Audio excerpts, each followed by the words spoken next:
I'm Matt Long. I'm a principal software development engineer at Microsoft. I'm also the technical evangelist for Schneider Electric.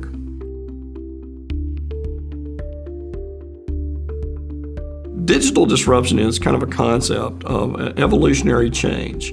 And as companies begin to produce new and different products and technologies, it changes how we formulate what we do with customers. In the case of our partnership with Schneider Electric, we've had to use new technologies in the cloud, and we use that because it gives us great scale and flexibility for the end users of Wonderware, and simplify the ability to deliver for the partners like Schneider Electric to their end user.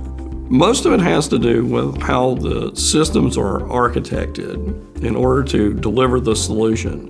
And with a lot of choices in Microsoft Azure, over 106 different components, it becomes kind of a daunting task to figure out what the best thing to use, because some of the solutions are optimized for particular needs.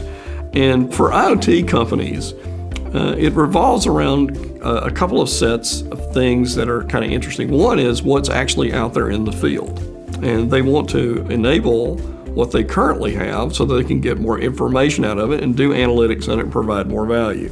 The second part of that is net new, where there is a device that's being created in production, might be a new version of an older device, or it might be a brand new device. Some of those might be enterprise enabled, some of them might be consumer products.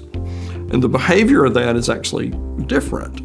And so we have to solve problems about how things get connected.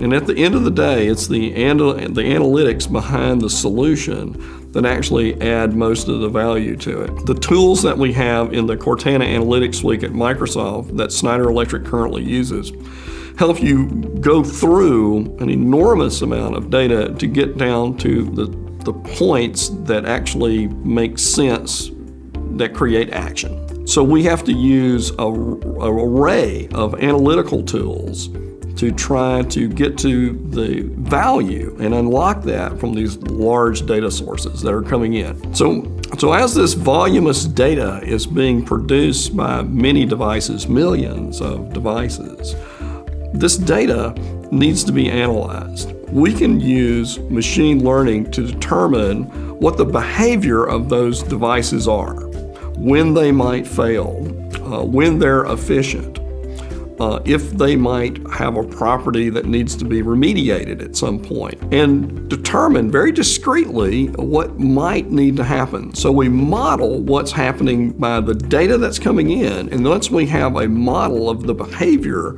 of the devices, then we can predict its failure.